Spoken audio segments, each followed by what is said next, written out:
quality trained security officers and virtual officers. Cool.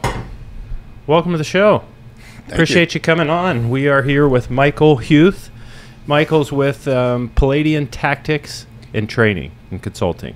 Paladin Tactics. Awesome. Well, I wanted to make sure to plug that, what you're doing now, but kind of start. And today I think talking about training in general is kind of the gist. We come at it from training security officers. It's kind of why I started the company, coming in contact with security officers that had absolutely no training. And I wanted to start a little bit with your background.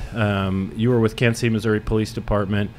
Most of that time spent in the training section, if I'm a little more than half the time. Yeah, the defensive tactics and physical training instructor there. Yeah. Yes, nice. And that's where you finished your career? Yes, sir. I was retired while I was there as well. Awesome. When did you start? February of 1995 is when I started with Kansas City, Missouri Police Department, and did just a couple weeks shy of a year in the jail before transferring to the academy. So, okay. Yeah. Nice. And then you come from a big family of law enforcement. I know your brother's over there and retired now. Yes, got one brother left and one sister-in-law left. We had 9 family members on at one point. No kidding. Yeah. Wow.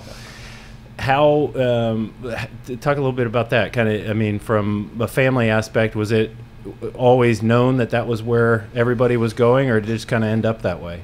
Yeah, it's probably a show all in of itself, but the short time as youngsters we were with our father, career con artist and criminal. And, no kidding. Yeah, and so it seemed like most of our life, whenever we were actually in a home and not homeless, but if something was wrong, the police was showing up to kind of get things going on the right path again. And so for me, it was second grade. I decided I wanted to be a police officer, and right. All my other family. We had some uncles that were in law enforcement, all military. Right. So yeah, I decided second grade, different levels for my other brothers, but yeah, and then spouses were either in it or my spouse I knew since high school, and she kind of got the itch after we all had. So nice, no kidding. So you spent half your first part of your career was in patrol. Is that kind of where you started out? Yeah, I was started off on Metro Dog Watch, and then as soon as I got off probation, I went to my first self-initiated squad. Rapid Response was what it was back then, and spent most of my field career in some type of kind of go-get-em squad. Really? Yeah. And wow, is that seems quick for, I mean, for starting out. Usually a lot of people spend time on the road or doing different stuff. You got picked up pretty quickly. Yeah, it was a blessing. I'd like to sit here and tell you it's like they saw my talent level and decided to snatch me up early, but I was blessed. I worked hard, and a lot of credit goes to my initial sector that I broke in with, because you want to talk about selfless people who took a liking to me or wanted to give me some extra time to learn. Right. There wasn't a single person in that sector that did not help me become a better officer, probably much faster than I would have if they hadn't, really continued where my FTOs left off. Right. Yeah. It was a very unique situation, great sector, nice. And they certainly had a lot to do with me getting on to that next level. Awesome. Yeah. What led you to the training side? I was asked. There was a time in which that was the only way to go, to defensive tactics and physical training, and so I had started training with the National Law Enforcement Training Center, which obviously my sergeant, or the sergeant over firearms and defensive tactics, Sergeant Bill Conroy, was a big part of. And so my brother had been there. He came from SWAT to training, and then was promoted out of tactics and physical training. And so I had went to Minneapolis on an LV&R course, and it was just me and Sergeant Conroy, and a very old school. Never taught an LV&R class ever, and right. Helped him with day one and kind of being his uki, and which is an experience all of itself. and we were having dinner that night, and he said, "Tomorrow's yours." And I said, "Yeah, well, what's mine?" He's like, "Class. You're teaching day 2." And so I was like, all right. So I taught day 2, just trial by fire. Trial by fire, and he told me, he said, next opening I have, I'm going to bring you to defensive tactics and physical training. And he said, if you're going to do that, you're going to be a fighter. So jiu-jitsu classes are on Saturday. Expect you to be there. Don't miss them.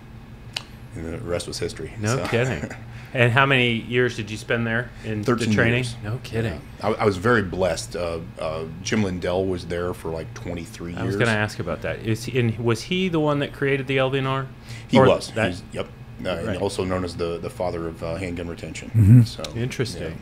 Yeah. And was he a KCMO officer? He was reserve supervisor. Okay. And he was over firearms and defensive tactics. Nice. And he brought Bill on, and Bill brought me on, among other people. But he was there for 20 plus years. Bill was there for 13. I was there for 13. And wow. Yeah.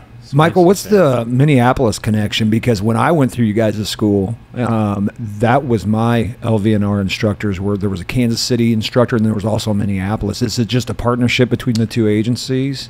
No, it wasn't. Actually, where we taught in Minneapolis wasn't actually in the Twin Cities. It was a college up there. Oh, okay. That we All taught. right. Some smaller agencies came in and met there. So I just remember that Minnesota touch was in there because I remember hearing it. And there was also, because one of our days of LVNR, if I remember right, a lot of it's just learning the medical piece of it, and or a half day of it was, or whatever. And I remember Minnesota being referenced a ton. So particularly, we had a national trainer. Matter of fact, when I was either director of training and vice president or president, kind of brought him up to the national level. Todd Savageau. Okay. And he held numerous ranks there in Minneapolis, but he really had a good.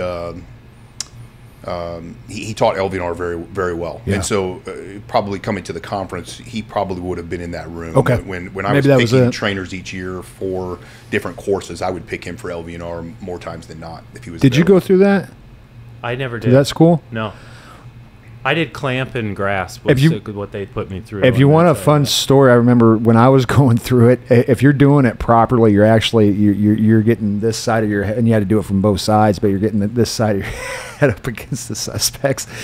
And the woman I was married to at the time, I came home and I had these two perfect bruise circles on my bald head that were like, she's like, what the hell is happening to you in that class? But it was fantastic. That entire week was amazing. Yeah. Right. I mean, it was cool because you'll go to a defensive tactics school and they'll show you this or they'll show you that, but to be just neck deep in it for a week, that one, like theirs, the Gracie school was like that as well, where they just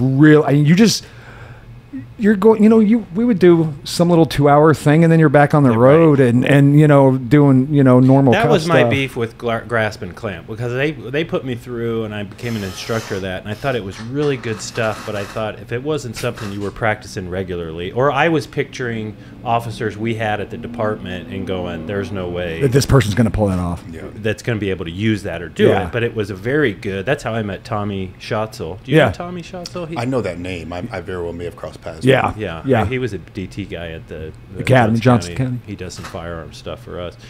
And for those that don't know what LVNR is, that's lateral vascular neck restraint. Yes, sir. Yes. So my follow-up question to that, do they still do that at Kansas? I mean, has that landscape changed? Because I know Lenexa was doing it, and I talked to them, and they were like, they outlawed it after the George Floyd incident. And I think it can become misrepresented or misunderstood at very least, but was kind of curious of your thoughts of that whole thing and how it, with George Floyd and everything, how it transpired. And do they still teach that or do that at KCMO? They do, to my knowledge. Okay. And I got with a major that had to go in front of the board, post George Floyd and address that with them. And I should say, lateral vascular neck restraint has been attacked, numerous times. Right. People refer to it as a choke, and it's obviously not a choke. It has nothing to do with the airway. And I believe the reason that it came up with the George Floyd incident is the pin that they used. I believe they referred to it in training as a neck restraint. Yeah. Because they were pinning the head. So, but pardon me. But they successfully went in front of the board, and as far as I know, they are still using it. Now, there are other agencies that contacted me, and they were going away from it either due to some new law or restraint on it, or because they didn't have instructors that were comfortable teaching it anymore. I believe Sparks' age is one of our instructors here. His agency leaned on KCPDs for guidance. Yes, going with it, or no, not going with it, and, Right. and they went in that direction. Right. Yeah. If KCPD's good at the two things that I really learned, because that was my most education with those as my classmates. It's almost like the Green Bay Packers. They only had like 2 or 3 plays, but they were really good at those plays. And KCPD's was the LVNR and then R-bar takedown, and it was just they were extremely efficient with it. And I love that is mindset. To keep the neck safe, right? It's out of that, and that was the medical piece. And Micheal will correct me if I'm wrong. That I remember picking up on is it's about blood. It's not about breath, and that was the difference. Yeah, it had nothing to do with the air. Right. It was.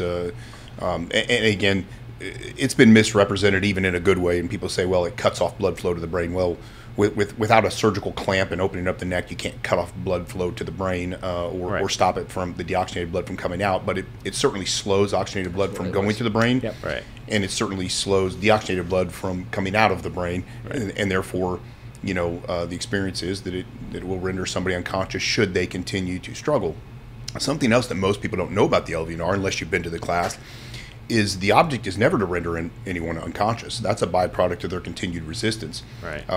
Control and a change in behavior, which should be what you're looking for any tactics, right. is honestly what the LVNR was all about. Now, again, Jim was tasked with smaller statured officers.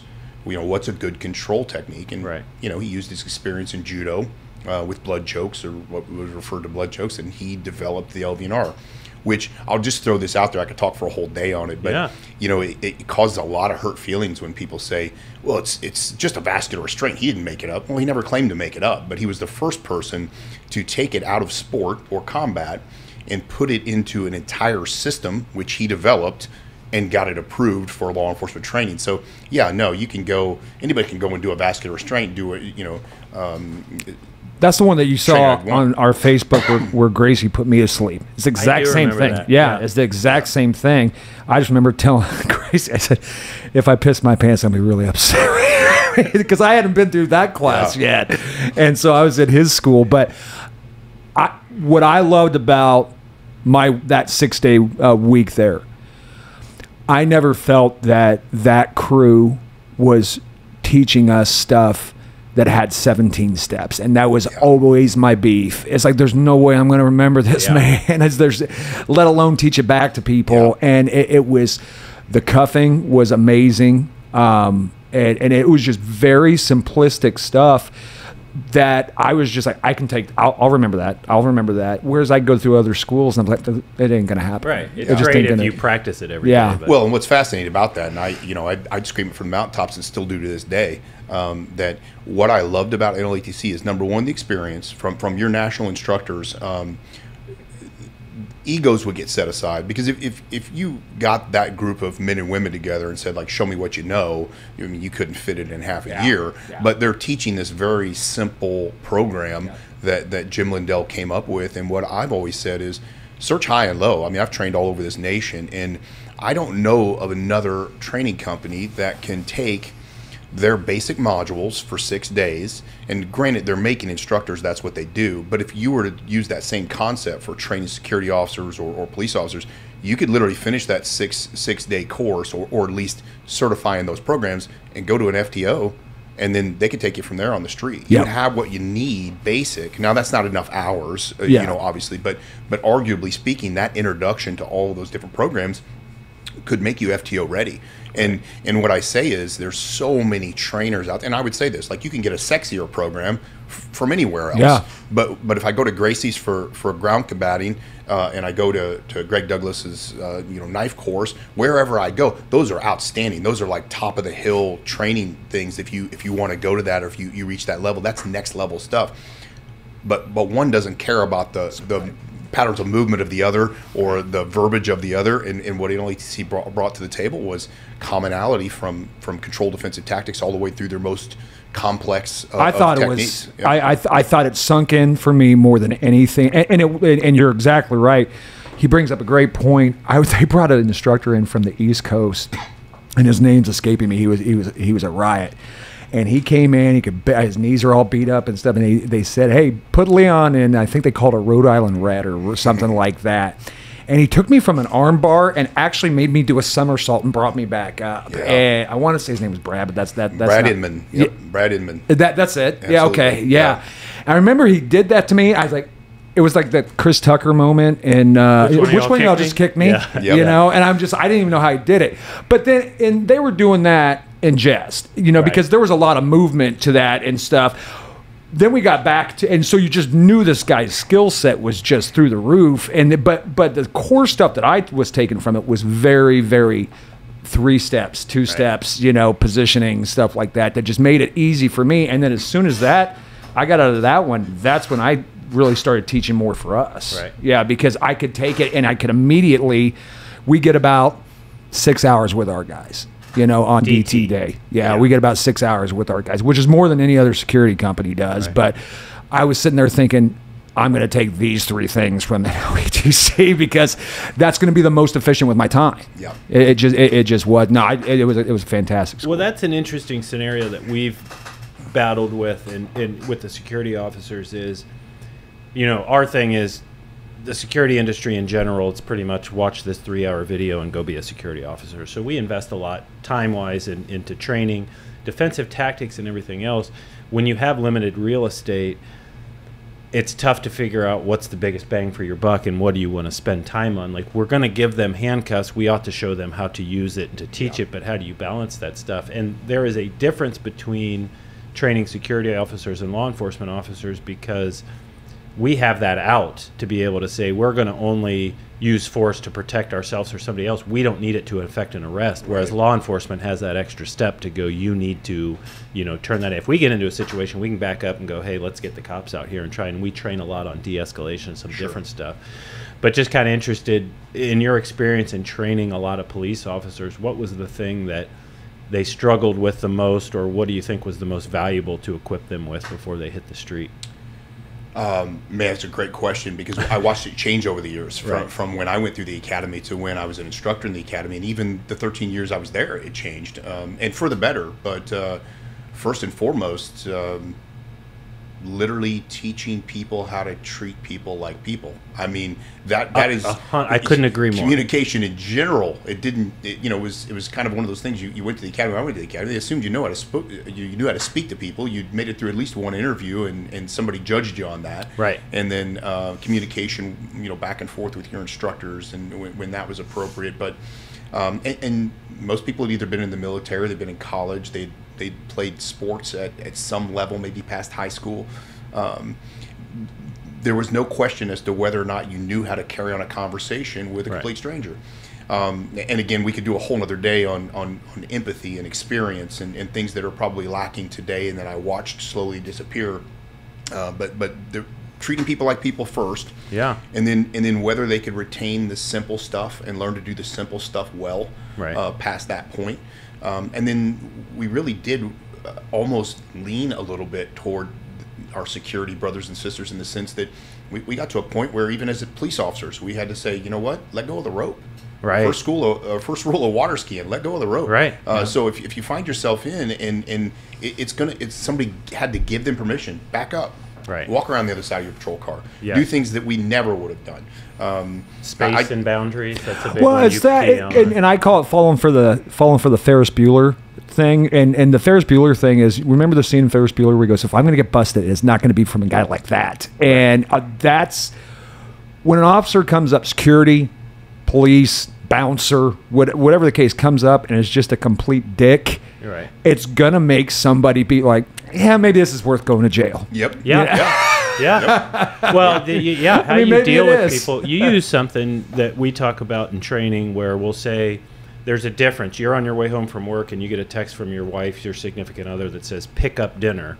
Is very different than saying, hey, honey, do you mind picking up dinner on your way home? Yep. And those have two different reactions. Yep. And how we say it is sometimes more important than what we say. Absolutely. And we do that in our de-escalation training. And you learn that, I'm a tone guy. Yes. And the thing is, you ask me nicely, I'll probably go play in traffic for you. I'm a big tone guy. But it really is, I had to bring an officer in the other day who keeps getting into incidents. And there's nothing violent or anything like that. I can just always read in his narrative to where it says this person was getting very, very angry with me. And he walked into my office, and I knew immediately why. Right. He just had a presence, like he was Had really, this. very annoyed by me. Yep. Yeah. Just very annoyed by me. And when you work that out on Independence Avenue, you know, that's not going to go well for you. Right. And so that's the very first thing. And so then I was reading into his narrative, and his narrative said, "Hey, bud," where he quote looked at a pretty tough customer on Independence Avenue and said, "Hey, bud," with that presence. And I'm like, Right. this is a recipe for disaster. Yeah. And then you're breaking down somebody's personality. So you kind of got to walk them through it gently, because you don't want to say, "Hey, you're a dick." You know, you just kind of got to gently Put some sugar on Sugar the on it, message. yeah. How would you teach that in an academy? I mean, how do you teach that to police officers? Because I agree with you wholeheartedly. I think that empathy piece, and that there's so much that can be done from the communication side, where sometimes we talk ourselves into use of force incidents. But it just kind of interested how you guys taught that. Well, yeah. First off, we had a lot of our own personal mistakes that we could, you know, look back on Right. and go, "Hey, here's the things you don't want to do." And so I would first answer that by saying, you know, one of our rules, or one of the rules whenever somebody new would come on the cadre, says, like, look, we're not going to spend time telling a bunch of stories of making ourselves look cool and Right. trying to convince these kids that we're the, you know, top dog or anything. Like, my number one rule is let them see you live. If they decide that you're awesome, then you're awesome. Right. Otherwise, if I have to tell you how good I am, I'm probably not that good. And so what we would spend time telling is like, "Hey, here's this cluster I got myself into, and I wasn't smart enough to talk my way out of it or move my way out of it." And so and then we hold them to that standard. So we tell them how to treat people. Like, "Hey, we're not gonna call people bud, dude, all this stuff, sir, ma'am. You know, we're gonna be respectful." Right. When they start raising their voice, we don't necessarily have to raise our voice. You know, calm is king. Yeah. And then we would put them in stressful situations, and when they came in our fight calls, they were fighting. They were Right. fighting officers who we trained to fight, to do jujitsu, to do things like that. And although those officers were following the script, and they were very talented at the amount of force they were using to receive the force. Right. And we would watch them, and we would tell them, like, you come in our room and do everything right tactically. You can pull out a screwdriver every time you see a screw, a hammer every time you see a nail, everything we taught you. You make one smart aleck comment, you failed our call. You Right. failed 3 of our calls, you're not graduating the academy.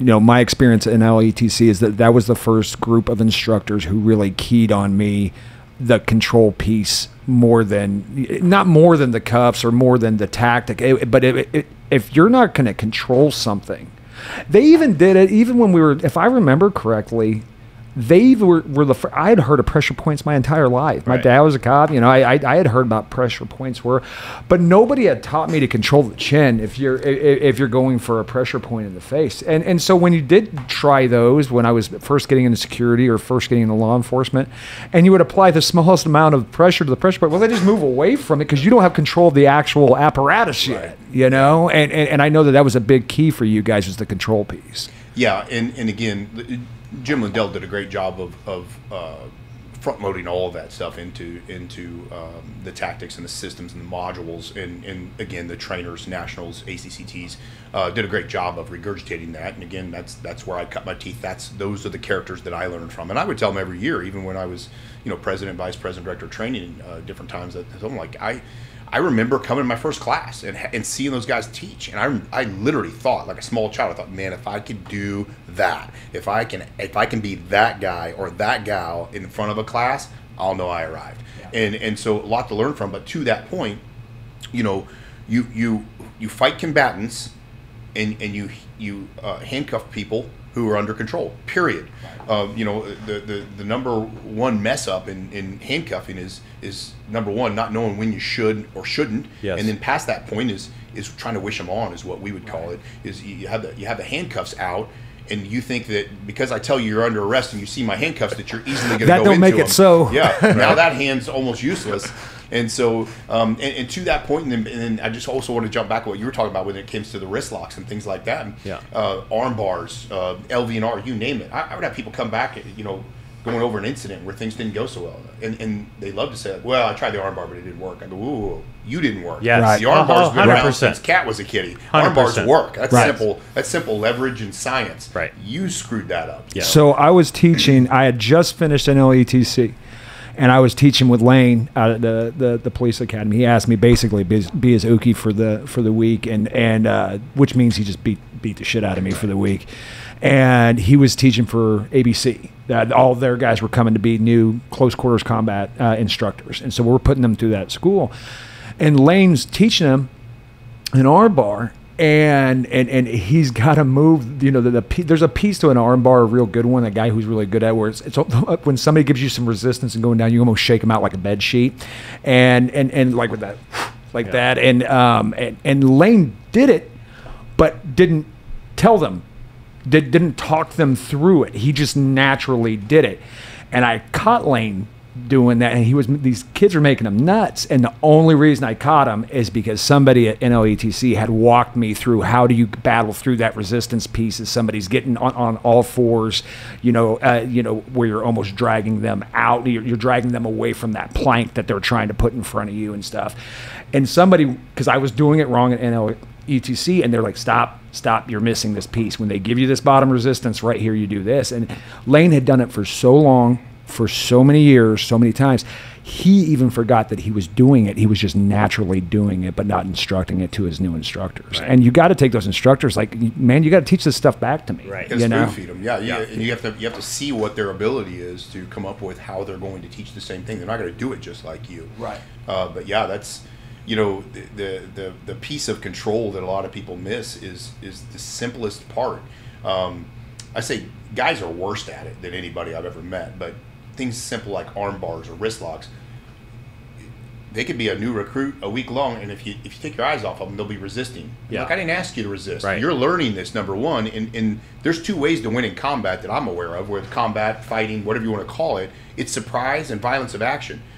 If you know what I'm going to do to you and I can still pull it off, you probably have a frontal lobe injury. Yeah. I shouldn't be able to grab your arm and say, I'm about to arm bar you down to the ground. If you can't resist that, you're on the wrong food chain. Right. So people confuse that, I think, as well. So it's like you get the input from the subject and you act on it fast enough and you catch them off guard. That's where the simple locks work, and they work best. And if you practice them, the bigger key to that is, if I really, really want an arm bar, it's chess. It's full combat chess. If I really, really want an arm bar, I'm never going to get an arm bar. But what I really want is a rear shoulder lock. I can make them think I want an arm bar, and when they start bending that elbow, I can help them out with that. Yeah. Right. And so those are the things, kind of next level stuff that I learned at NLETC, and then I learned to really put out there to other instructors and of course the students that I've had over the years. It's a world of difference. It's so funny you said that. When I kind of stopped teaching and moved it on to somebody else, and the guy I was helping kind of take our class along, as I said, and it was in LETC as well, I said, that week taught me more about the angles that the human body doesn't like. Yeah. It doesn't matter how pretty we get it there. If you move this in that angle, the human body doesn't like it, and it's going to move away from it. Well, and that's like with the pressure point. That was the one thing I got out of that, was if you've got somebody on their stomach refusing to give you your hands, there's a couple of things you can push that don't look like, that just immediately get here you go, and kind of pushing that out. But you got to have that in the toolbox to. Well, and that's the nice thing about the programs that you see in NLATC, and they're not the only ones, but when it comes to joint manipulation, right? Like, I would tell my students, like, the idea is, first off, you have to know how the human body works. Yeah. And in a lot of these techniques, all we're doing is taking the human body, putting it in a position it will not function, and applying pressure till someone's will to resist breaks. Mm-hmm. Right. Hopefully not we have to be smart enough not to break the bone or break the body, but ultimately those are the two things that they're up against. Am I so disconnected with drugs or alcohol that I'm going to let you break my arm? Or is it going to break my will to resist because I see that my body's in a position it won't function and you're applying pressure to set positions? So, yeah. Well, to wrap it up, and I mean, we could talk about this all day long. I'd love to have you back, because I mean, training's a big thing for us, and obviously for you as well. But if we've got new security officers watching, is there one thing that you would put in their toolbox, or if you had one thing to say, would it be communication or an arm bar or one tactic or trick?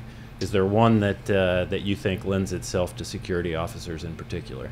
I think it really is broad what I'm going to say, but I would say it to security officers and anybody else. Like, if you want to be the best security officer that you can possibly be, then you figure out what the mission is, what the parameters you're working in, and then everything you do, from what you shove in your face to what you lift in the gym to what you do for cardio to how you treat your family, make sure it's in furtherance of that objective to be the best security officer that you could possibly be. If that's your thought process, you will be a life learner.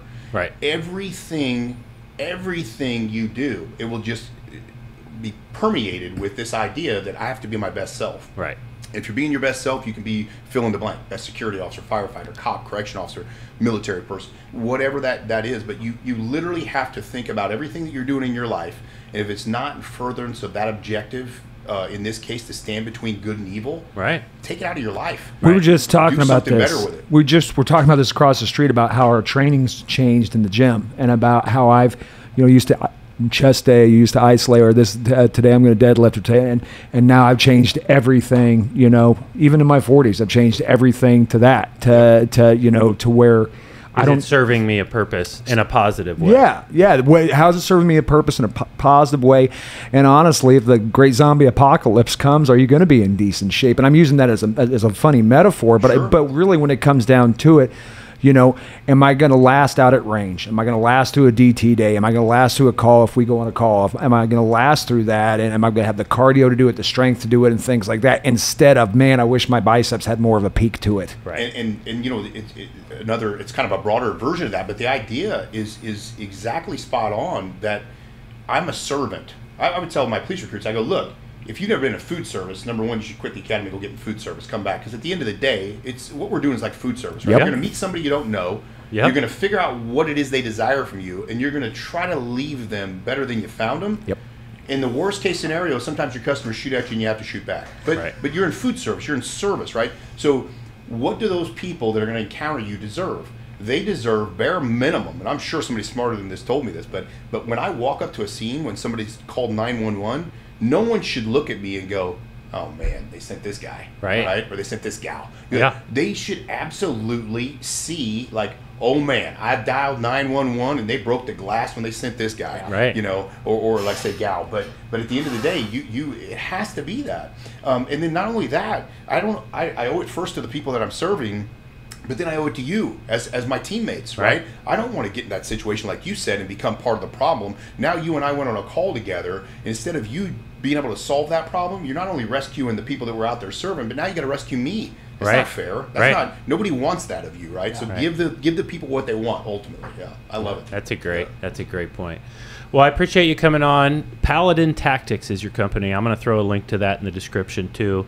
Appreciate you coming out. Love to have you back on sometime talking training and everything else. Any other questions? Any other thoughts? No, just Mike and his family, their reputation precedes them, so I was excited to jump on over.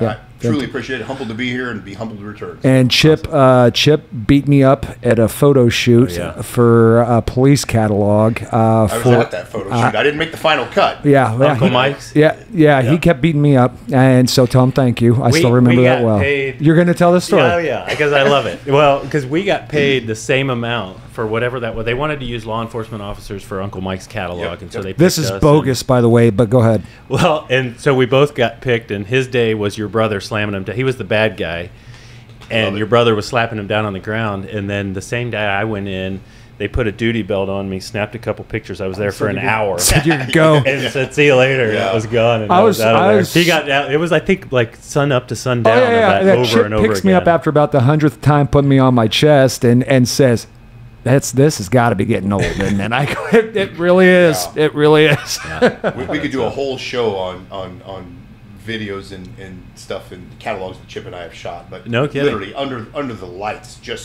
sweating like pigs. 8 hours nonstop for a week long in St. Louis. One time we filmed, and you're talking the things that happened. I got hit in the face with a cast aluminum shotgun. At one point, Chip was doing a technique and his knee popped out. Lindell front rolling and brachial stunning me. Just those kind of crazy stuff. But I was at probably not that same day, obviously, but I was at that same photo shoot trying to essentially auditioning to see if they were going to use me for different things as well. They were going to use me as an officer or potentially a suspect because of some of my tattoos. But, that's how they went with me. They were like, look at this dirt bag, and then you got Chip who looks like the way Chip looks and stuff like that. And then they go, put the dirt bag. You're the dirt bag. Yeah, this is an easy equation. Well, appreciate it. Thanks again for coming on. Look forward to you coming back. But if anybody has any questions, comments, anything like that, happy to answer them. But thanks again for coming out. Thank you. Thanks, Mike. Appreciate you.